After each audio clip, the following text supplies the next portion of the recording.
Okay. JKR physical fitness academy నుంచి అన్న వచ్చేసి ఏంటంటే ఏపీ కానిస్టేబుల్ అన్నమాట. ఏపీ కానిస్టేబుల్లో మంచి స్కోర్ వచ్చిందన్నమాట మనకు అన్నకు.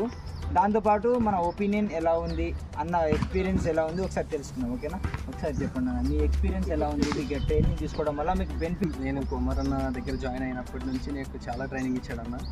ఫస్ట్ మనల్ని అనాలిసిస్ చేస్తాడు. అందరి కోచ్లో ఫస్ట్ రన్నింగ్ చేయండి, అది చేయండి అని చెప్పడు. ఫస్ట్ అసలు మన పరిస్థితి ఏంటి, మనం ఎక్కడ ఏ లెవెల్లో ఉన్నాం అని చూస్తాడు. చూసి దాన్ని బట్టి మనకి ఫిజికల్ ట్రైనింగ్ అనేది ఉంటుంది. ఇంటెన్సివ్గా ఉంటుంది. ఇంటెన్స్ బాగా చేసే వాళ్ళకి తీసుకోవాలి, ఐ మీన్ క్వాలిఫై అవుతే చాలు. ఇప్పటివరకు అసలు ఈవెంట్స్ పడట్లేదు అన్న వాళ్ళకి క్వాలిఫై అయ్యే విధంగా చేస్తాడు. ఆల్రెడీ క్వాలిఫై అవుతున్న వాళ్ళకి మెరిట్ వచ్చే విధంగా ట్రైనింగ్ ఉంటుంది. సెపరేట్ బ్యాచెస్ టైప్ ఉంటాయి. ఎవరికి వాళ్ళతో అన్ని ఇన్వాల్వ్ అవుతాడు. ఫస్ట్ ఎవరి వాళ్ళతో ఫస్ట్ మిగతా కోచెస్కి కుమారానికి డిఫరెన్స్ ఏంటంటే మనతో రన్ చేస్తాడు. నేను ఓయూలో చూసా, ఓయూలో 3 గ్రౌండ్స్ ఉన్నాయి. 3 గ్రౌండ్స్ వెళ్ళాను. ఎన్టీఆర్ స్టేడియంలో చాలా కోచెస్ చూశాను. ఇందిరా పార్క్లో కూడా నేను చాలామందిని చూశాను. మెయిన్ డిఫరెన్స్ అదే మనకి. కుమారన్ మనతో పాటు పరిగెడతాడు. ఎంత పరిగెడితే అంత పరిగెడతాడు. అదే వచ్చింది. అది మనకు చాలా బెనిఫిట్ అయింది. సో నాకు అలా హెల్ప్ అయింది. నాతో పాటు ఎంత రన్ చేసినా రన్ చేసేవాడు. అది హెల్ప్ అయింది. చాలా ఫ్రెండ్లీగా ఉంటాడు.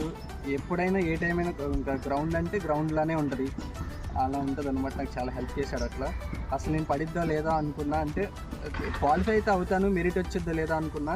6:13కి కొట్టగలిగానంటే అది అన్న వల్లే అయింది ఖచ్చితంగా. ఫస్ట్ నాది ఈవెంట్ పెట్టినప్పుడు 7 అట్లా పడేది, 6:53 అలా పడింది. అన్న అన్నాడు కొంచెం నాకు టైం ఇవ్వు, ఇంకా మెరిట్ బాగా చేద్దాం, ఇంకా తగ్గిద్దాం టైం అని చెప్పేసి అన్నాడు. ఇంకొక 1 వీక్ ఇచ్చేసరికి నాకు ఒక 30 seconds తగ్గించాడు. So I'm so happy for that. So thank you అన్న. Thank you. మెయిన్ మనకు కావాల్సింది ఏంటంటే మీకు అంటే ఇక్కడ కోచింగ్ తీసుకోవాలనుకున్న ఎవరైనా ఆర్పిఎఫ్, ఎస్ఐ కానీ, కానిస్టేబుల్ కానీ వాళ్ళందరికీ ఏం కావాలంటే అది ఈవెంట్స్ మంచిగా అయితే మెయిన్ అన్నకి మన కోచ్కి ఇవ్వాల్సింది ఏంటంటే జస్ట్ టైం ఇవ్వాలి అంతే. కొంచెం మనకు టైం ఇవ్వండి, మనకి ఏం కావాలో అది కోచ్ మనకి ఇస్తాడు. అది సింపుల్.